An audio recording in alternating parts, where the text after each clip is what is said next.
एक छोटे गांव में हरिया नाम का एक आदमी अपनी पत्नी राधा के और उसके बेटे के साथ रहा करता था। हरिया गांव एक छोटे से पुराने मकान में अपने परिवार के साथ रहता था, लेकिन पिछले कुछ महीनों से बारिश न होने और फसल खराब होने की वजह से हरिया का धंधा बिल्कुल ठप हो गया था। इसीलिए घर का गुजारा करने के लिए और खेती करने के लिए जमींदार चौधरी वीरपाल सिंह से पैसे उधार लेता है। घर का हाल, टूटी हुई चारपाई पर राधा बैठी है, मुन्ना भूख से रो रहा है। हरिया लारी लेके सब्जियां बेचने जाता है।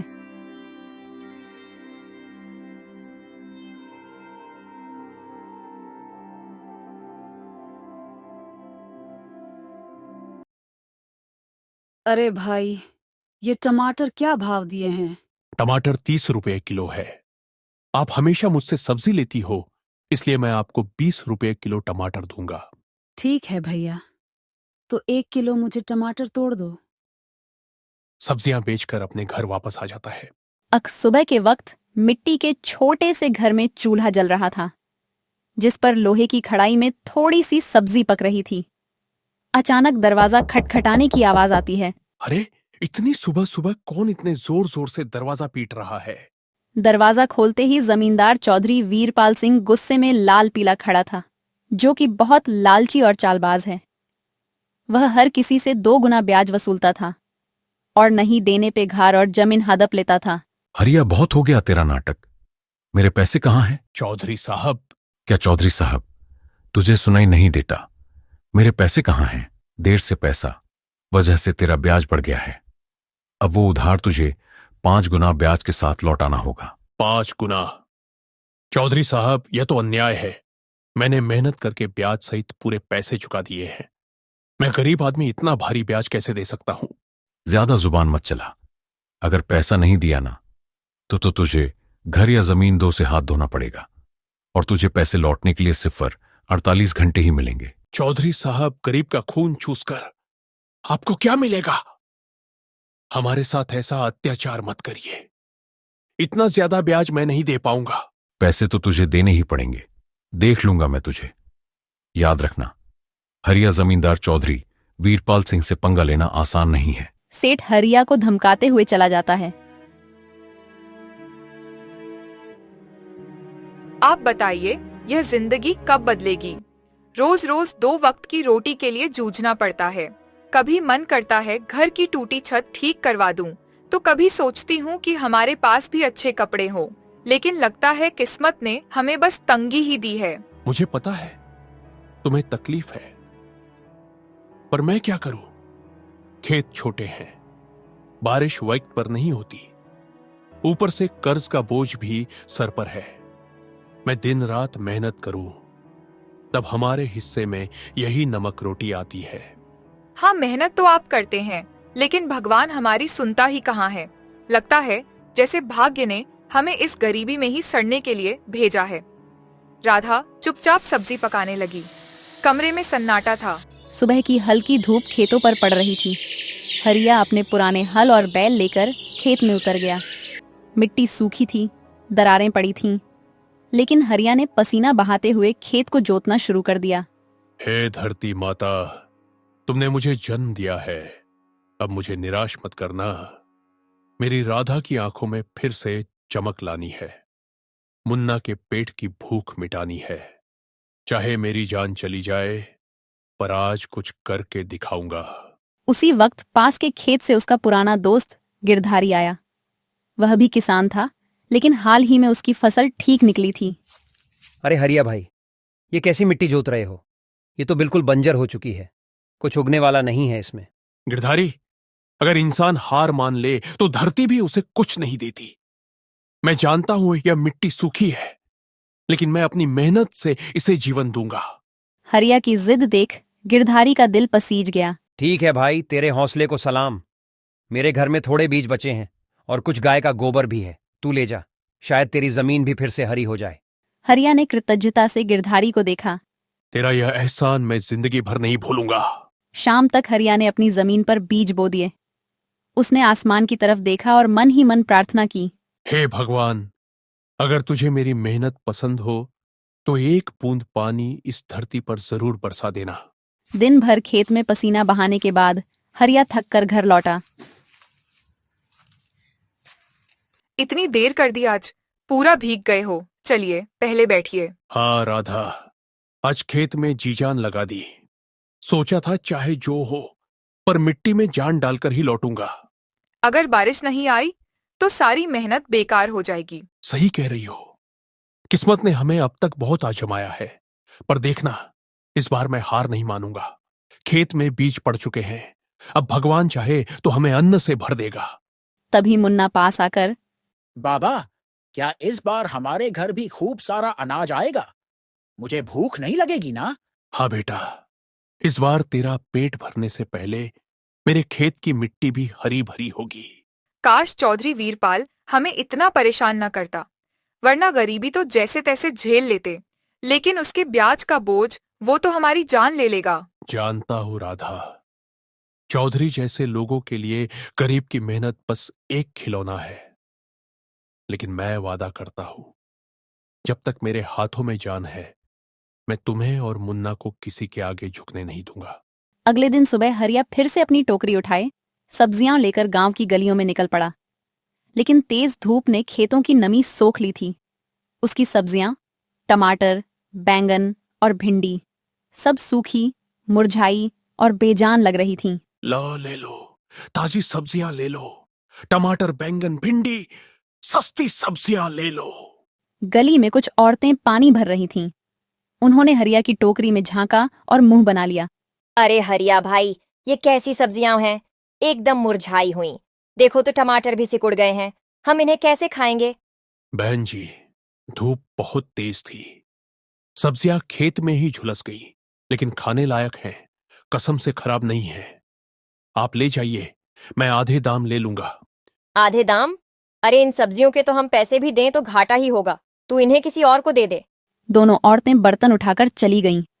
हरिया की आंखें भर आईं, लेकिन उसने गहरी सांस लेकर खुद को संभाला।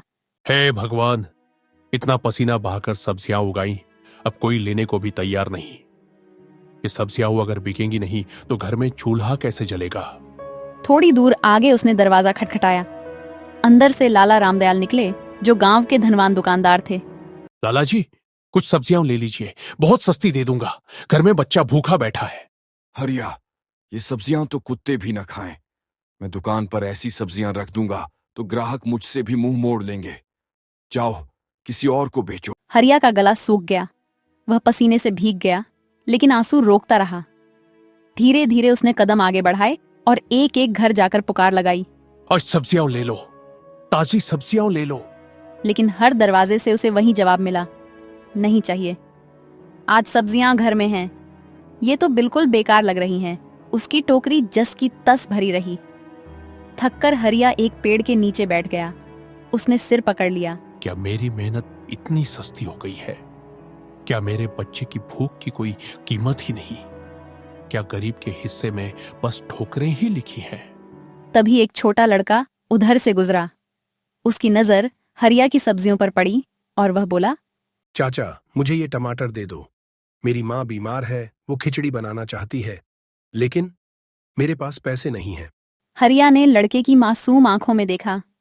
उसने बिना सोचे टोकरी से टमाटर निकालकर उसके हाथ में रख दिए। जा बेटा, अपनी माँ को दे दे, पैसे की बात मत कर।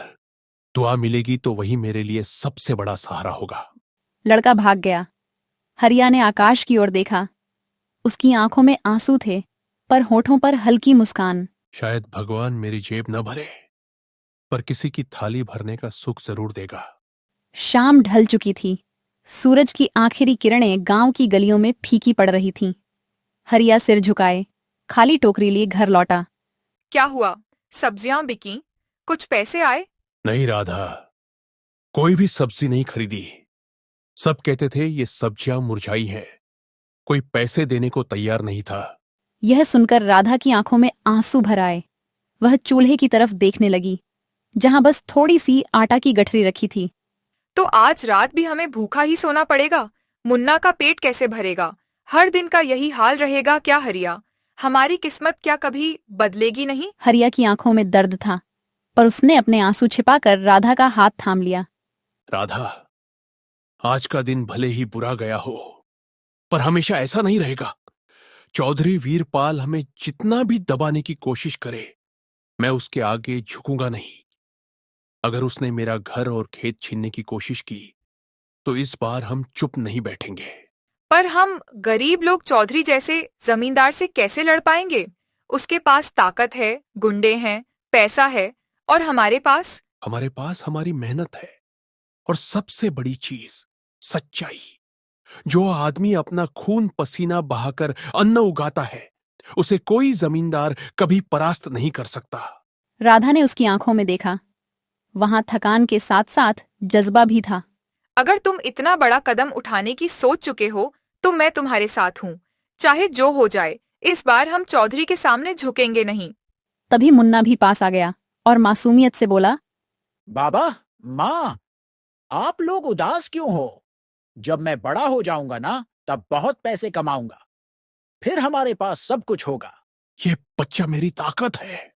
इसके भविष्य के लिए मैं चौधरी से टकराऊंगा, चाहे जान ही क्यों ना चली जाए। घर के अंदर उम्मीद की लौ जल उठी। अब हरिया और राधा ने ठान लिया था, गरीबी और चौधरी के अन्याय से लड़कर ही रहेंगे। अगले ही दिन गांव में हलचल मच गई। चौधरी वीरपाल सिंह ने गांव के चौपाल पर सबको बुलाया था। उसके नौकरों ने ऐलान किया, सुनो सुनो, आज दोपहर चौधरी वीरपाल सिंह गांव की चौपाल पर बड़ी पंचायत करेंगे। सबको हाजिर होना होगा। खबर आग की तरह पूरे गांव में फैल गई। औरतें, बच्चे, बूढ़े सब चौपाल की तरफ उमड़ पड़े। चौधरी ऊंची चौकी पर बैठा था। उसके दोनों ओर उसके गुंडे खड़े थे, हाथों में लाठियां लिए। चौधरी के चेहरे पर घमंड और आंखों में लालच साफ झलक रहा था। हरिया और राधा भी धीरे धीरे वहां पहुंचे। उनके चेहरे पर थकान और डर था, लेकिन मन में सच्चाई का सहारा भी। चौधरी वीरपाल गर्जन भरी आवाज, गांव वालों, आज मैंने तुम सबको इसलिए बुलाया है ताकि एक गद्दार को तुम्हारे सामने बेनकाब कर सकूं। ये हरिया, उंगली उठाते हुए, इसने मुझसे कर्ज लिया और अब पैसे लौटाने से इनकार कर रहा है। ब्याज तो छोड़ो, मूल रकम भी नहीं चुकाई है। गांव में कानाफूसी शुरू हो गई। कुछ लोग हैरान थे, कुछ डर गए। अरे, हरिया तो मेहनती आदमी है, झूठा कैसे हो सकता है? चौधरी से कौन टकराए, वही जो कहेगा सच मानना पड़ेगा। चौधरी साहब, मैंने मेहनत से कमाकर ब्याज सहित आपके पैसे लौटाए थे। आप लालच में आकर मुझ पर झूठा इल्जाम लगा रहे हैं। मैं गरीब हूं, लेकिन झूठा नहीं। चुप हरिया, तेरी औकात क्या है? तू जमींदार से बहस करेगा? अगर पैसे नहीं हैं, तो तेरा घर और खेत अब मेरे होंगे। चौधरी के आदमी उसका समर्थन करने लगे। माहौल डरावना हो गया। राधा के चेहरे पर आंसू थे। वह आगे बढ़ी और कांपती आवाज में बोली, चौधरी जी, गरीब की मजबूरी को मत बेचो। ये घर हमारा सहारा है। इसे छीन लोगे तो हम कहाँ जाएंगे? क्या हमारे बच्चे को भी सड़क पर ला दोगे? राधा की करुण आवाज सुनकर गांव की औरतें सिसक उठीं। कुछ बूढ़े भी सिर हिलाने लगे, पर चौधरी हंसने लगा। हरिया की आंखों में आग भर गई। वह चौधरी के करीब जाकर ऊंची आवाज में बोला, नहीं चौधरी, अब यह जुल्म और नहीं चलेगा। हम गरीब हैं, पर इंसान हैं। मेहनत करके अन्न उगाते हैं, वही अन्न जो तुम्हारी थाली तक पहुंचता है। अगर हमारे खेत न हो, तो तुम्हारी हवेलियां भी भूखी रह जाएंगी।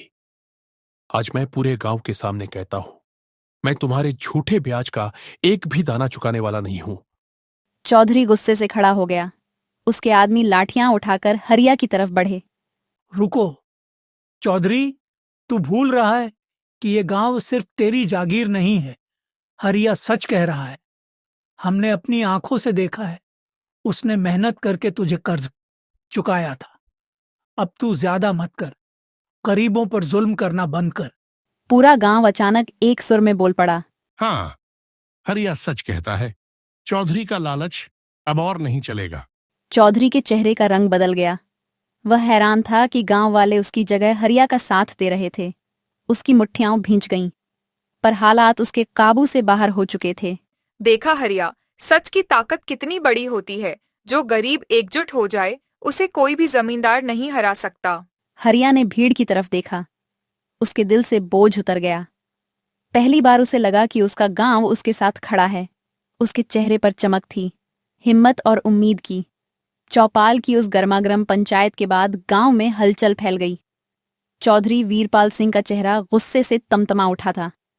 भीड़ धीरे धीरे छंट रही थी, लेकिन हर किसी के मन में एक ही बात थी।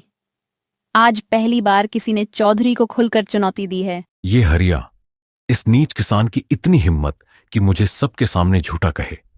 आज तो गांव उसके साथ खड़ा हो गया, पर मैं वीरपाल सिंह हूं। कल ऐसा तूफान खड़ा करूंगा कि यह हरिया और उसका परिवार दर दर की ठोकरें खाएंगे।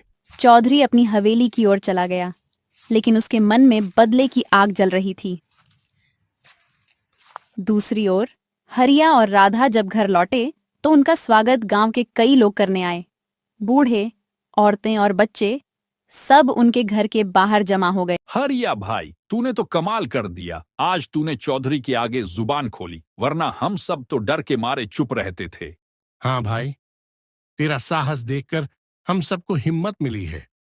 अब हमें भी लग रहा है कि हम अकेले नहीं हैं। आप सबका साथ ही हमारी सबसे बड़ी ताकत है।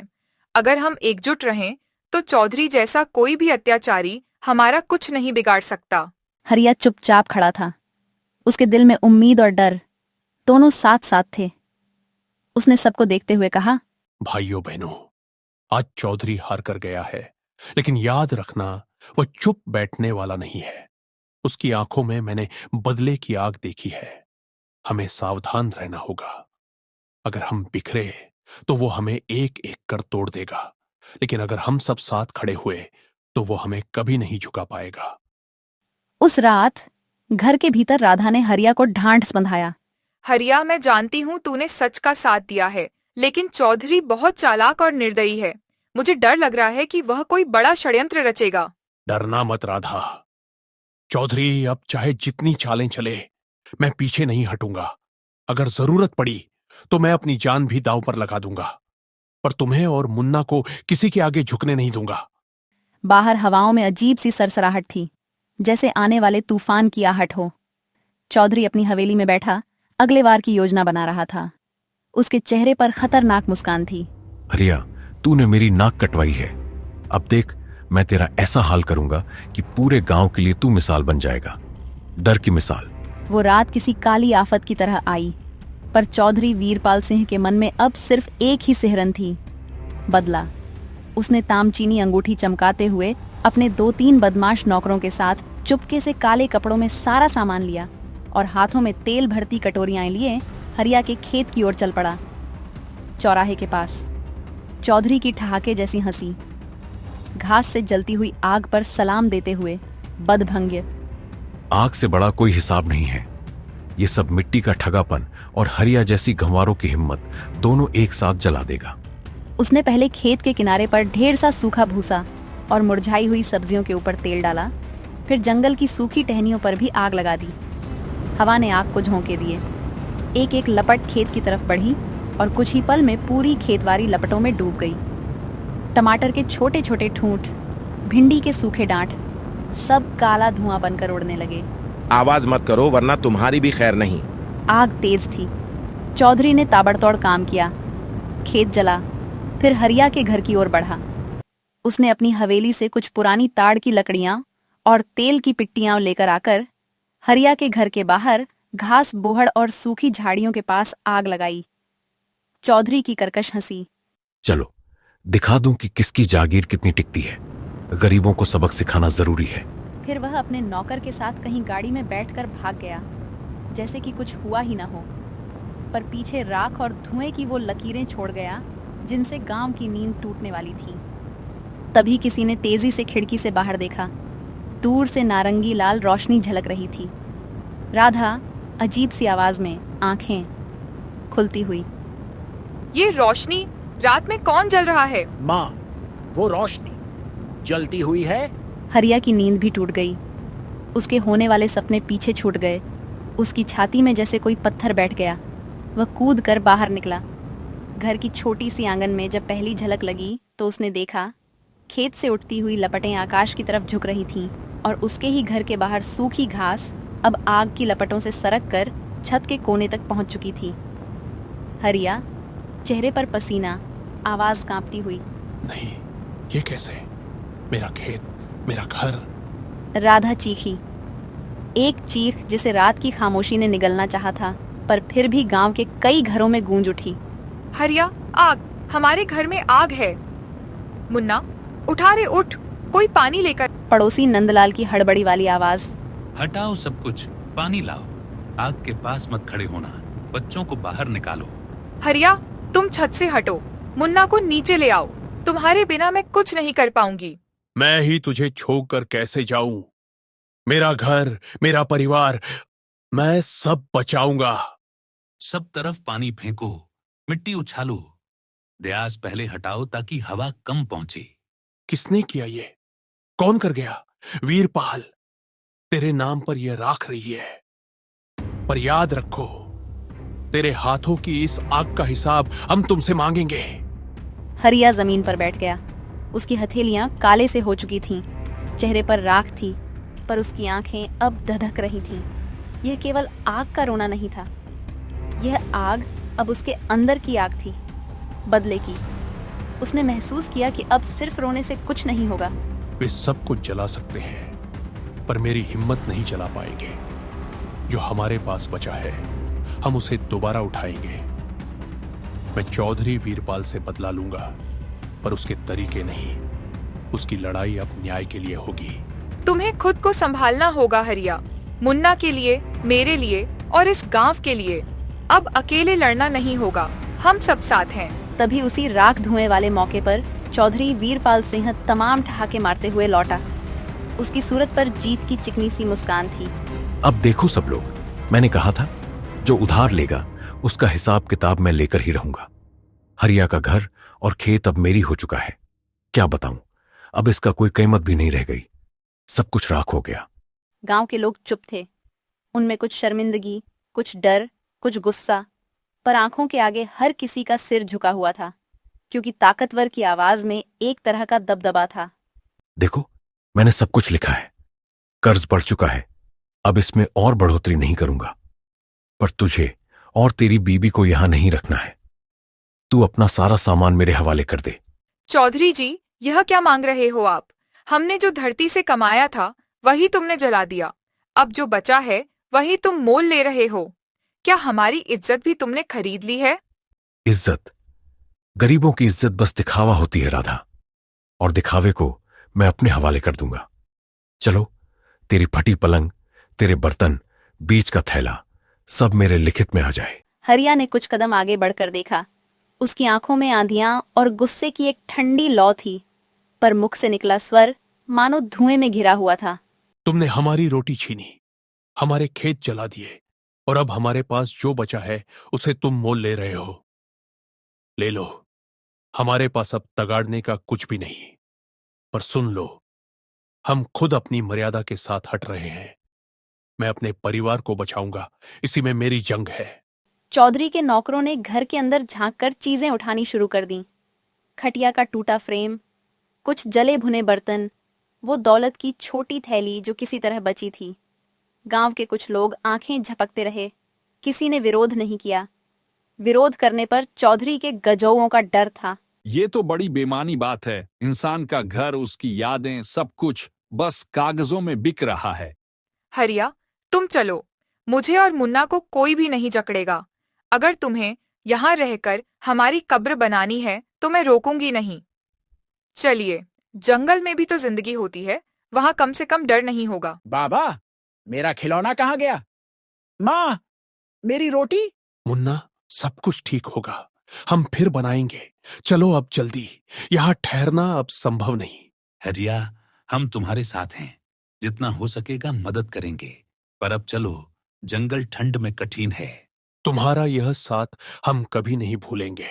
लिख दे दिया, अब अपनी नई जिंदगी की तरफ बढ़ जाओ। तुम्हारी जगह यहां नहीं। हरिया ने कागज उठाकर देखा।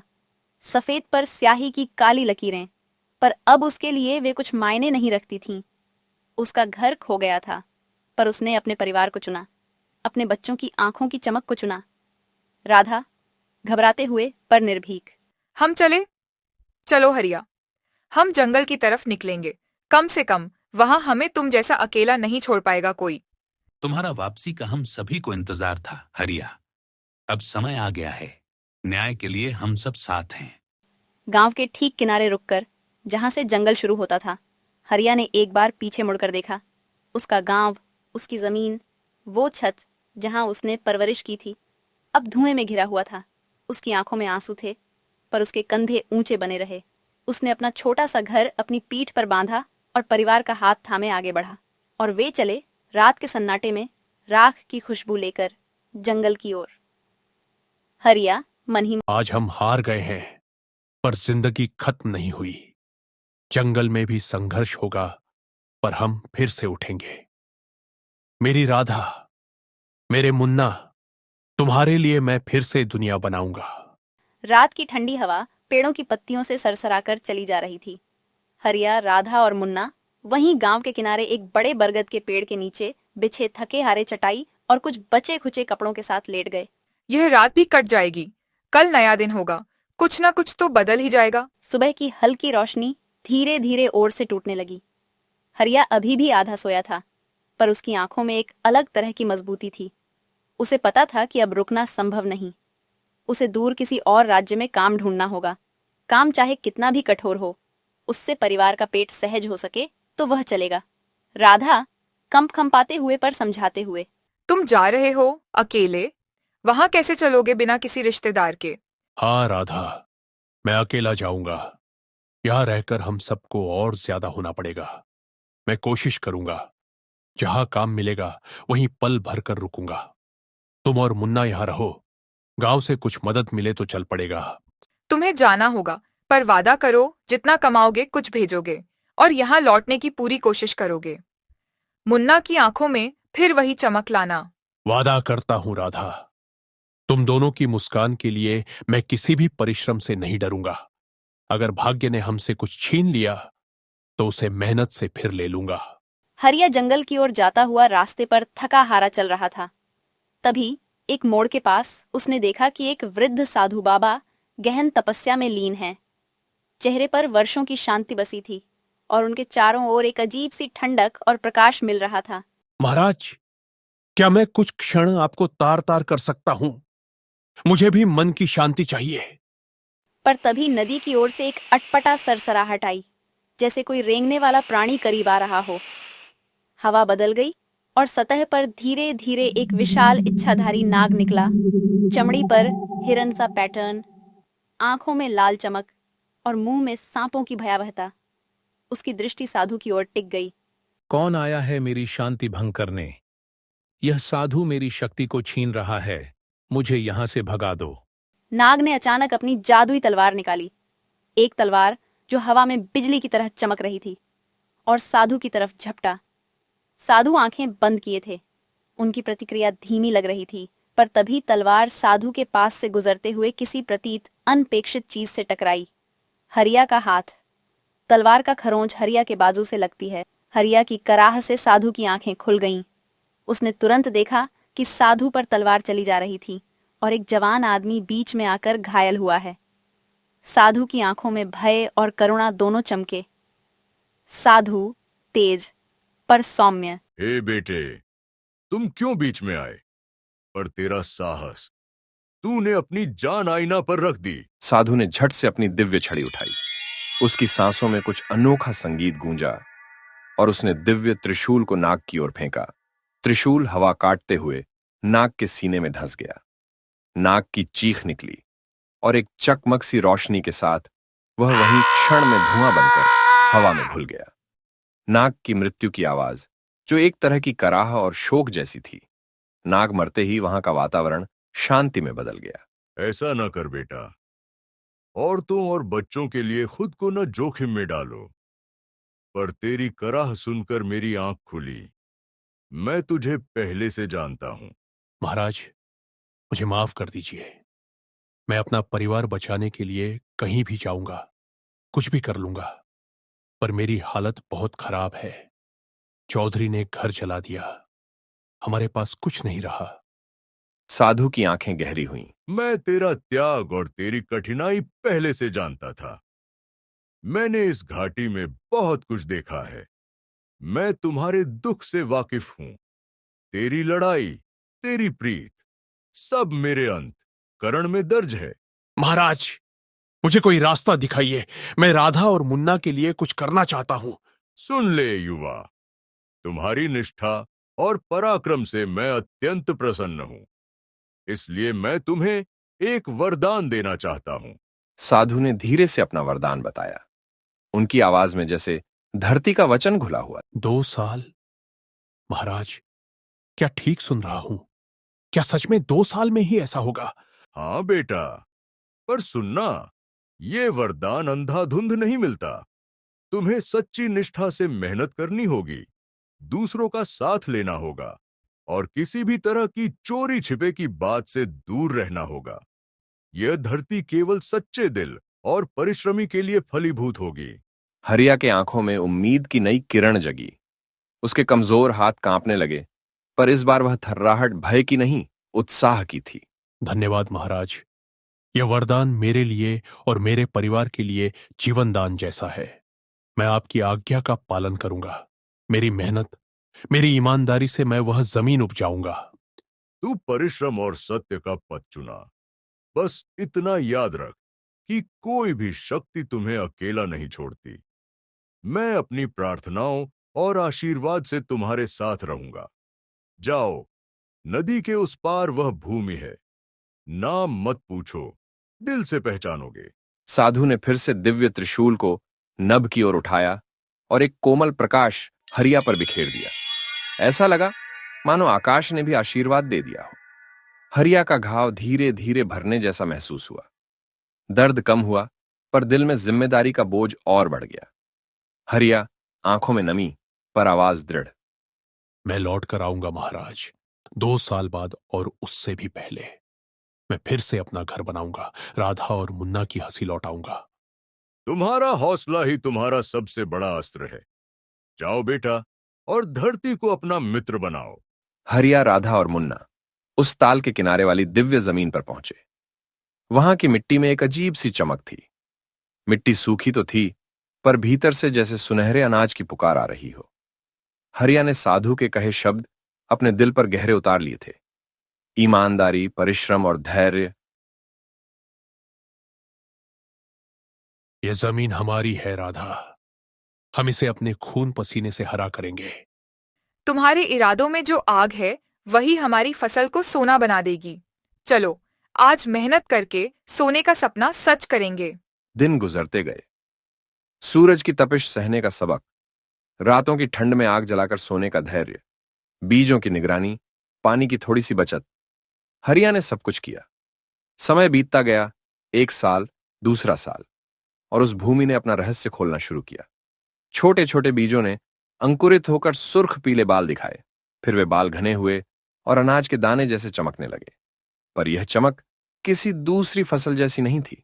बाबा, देखो, ये दाने तो जैसे चमकते हैं। ये वही वरदान है जो साधु ने दिया था। हमने मेहनत की, अब इसका फल हम देख रहे हैं। दूसरे साल के अंत में जब फसल काटने का समय आया, तो खेत सुनहरी लहरों से भर गया। पर यह सुनहरी सिर्फ रंग नहीं थी, दाने सचमुच सोने से चमक रहे थे। हवा में जैसे टकसाल वाली रोशनी घुली हुई थी। लोगों को लगता कि स्वप्न साकार हो गया है। हरिया कदम से झुककर दानों को छूते हुए, यह सचमुच सोने जैसी फसल है। ईश्वर की रहमत और साधु के आशीर्वाद से ही यह संभव हुआ। अब हमारे दिन बदलेंगे। मुन्ना के लिए किताबें, घर के लिए छत और चौधरी की करतूतों का हिसाब लेने का वक्त भी आएगा। हरिया ने कुछ दाने संभालकर साधु के पास जाकर उनकी उपस्थिति का एहसान जताया। साधु ने मुस्कुराकर कहा, तुमने उसे मेहनत से खींचा है। यह वरदान तुम्हारे ईमान और तप की देन है। पर याद रखना, इंसान का काम तब पूरा होता है जब वह न्याय भी कर दे। धन और सम्मान की खबर फैलते ही लोग दूर दूर से उस जमीन पर आने लगे। हरिया ने अपनी फसल कुछ समय के लिए बेचकर काफी धन इकट्ठा किया, इतना कि गांव की कोई भी मजबूरी हल हो सके। पर उसका मन चौधरी की आग और उस बेईमानी का हिसाब मांग रहा था। हरिया आगे बढ़ते हुए कसा हुआ स्वर, अब राधा, लौटने का वक्त है। मेरा गांव, मेरे लोग हमें उनका न्याय दिलाना है। हाँ हरिया, तुम जिनके लिए रोए थे उनके लिए अब मुस्कुराने का वक्त लाएगा। गांव पहुंचते ही हरिया ने देखा कि चौधरी की हवेली वैसी ही चमक रही थी, पर गांव में अब उसकी बोलती पहले जैसी नहीं थी। लोग हैरानी और उम्मीद के मिले जुले भाव से हरिया की ओर देख रहे थे। फिर एक दिन हरिया ने बड़ी पंचायत बुलाई, ठीक उसी चौपाल पर जहां चौधरी ने पहले उसे अपमानित किया था। आज मैं यहां विनती से नहीं, मांग करने आया हूं। चौधरी वीरपाल, तुमने न केवल मेरा खेत और घर जला दिया, बल्कि मेरे सपनों को भी राख किया। पर आज तुमसे पूछना है, क्या तुमने मेरी जमीन आईने जलाई थी? हरिया, तू क्या बोल रहा है? सबूत लेके आओ। मेरे खिलाफ कौन बोलेगा? हरिया ने कदम आगे बढ़ाकर उन पुरानी रसीदों और गवाहों को उठाया। गिरे हुए नौकर का बयान, गिरधारी और राम खिलावन बाबा की बात, और सबसे बड़ी बात, वह आदमी जिसकी आंखों ने रात में चौधरी को देख लिया था और जो अब डर के कारण चुप बैठा था। गवाह कांपती आवाज में पर सत्य के साथ, मैंने देखा था। चौधरी साहब और उनके साथियों ने रात में आग लगाई थी। मैंने डर के मारे कुछ नहीं कहा था, पर अब सच सामने आ रहा है। चौधरी का चेहरा बदला। पहली बार उसकी आवाज कंपन कर उठी। चौधरी गुस्से में पर लड़खड़ाते स्वर में, ये झूठ है, ये निर्दोष आरोप है। झूठ? तब बताओ, तुमने वो दस्तावेज कहां से लिए थे जिसमें मेरे नाम पर हस्ताक्षर करा के मेरा घर और खेत तुम्हारे नाम कर दिए गए थे? कौन था जिसने घर जलाने के बाद यह कागज बनवाया था? तब हरिया ने चुपचाप वह पुराना कागज निकाल कर रख दिया, जिसमें चौधरी के नौकरों के डर और साक्ष्य भी थे। गांव वालों के बीच खामोशी छा गई। कागज में काली स्याही और शपथ पत्र थे, और उस पर चौधरी के हस्ताक्षर वाले फोटो भी। गांव की पंचायत में यह फैसला लिया जाएगा, जो भी अन्याय किया गया उसका खंडन और मूल्यांकन न्यायिक प्रक्रिया के माध्यम से किया जाएगा। यदि चौधरी दोषी पाया गया तो उसे अपने किए का हिसाब देना होगा। मैंने गलत किया, पर अब मैं संशय हूं, माफ कर दो। सिर्फ माफी से काम नहीं चलता, तुम्हें अपना किए की भरपाई करनी होगी, और गांव के लोग तय करेंगे कि तुम जैसा अन्याय करोगे उसका क्या दंड होगा। अब न्याय हुआ है, गांव फिर से अपने पैरों पर खड़ा होगा। तुमने कर दिखाया हरिया, तूने हमारी हिम्मत लौटाई। चौधरी की सत्ता टूटी। उसने सब कुछ खो दिया, सम्मान, माल और गांव वालों की नुमाइश। पर हरिया ने बदला नहीं लिया। उसने न्याय और मेल मिलाप का रास्ता अपनाया। उसने गांव की खुशहाली के लिए फसल का एक हिस्सा सामुदायिक कोष में दिया, ताकि भूखे बच्चों को खाना मिले और बीज बांटे जाए। हमने देखा है कि जब लोग मिलकर खड़े होते हैं तो कोई भी अन्याय टिक नहीं पाता। ये जमीन, ये घर सब हमारे हैं, पर मैं चाहता हूं कि हम सब मिलकर इसे आगे बढ़ाएं। तुमने जो वादा किया था तुमने पूरा किया। यह सब हमारे लोगों की वजह से हुआ। मैं बस एक बीज था, हम सब ने मिलकर उसे फलता बनाया। कहानी का नैतिक, सच्चाई और मेहनत भले देर से जीतती है, लेकिन अंत में वही अन्याय और लालच पर भारी पड़ती है। जब लोग मिलकर अन्याय के खिलाफ खड़े होते हैं तो सबसे बड़ा जमींदार या अत्याचारी भी हार जाता है। ईमानदारी, धैर्य और एकता से हर मुश्किल को सोना बनाया जा सकता है।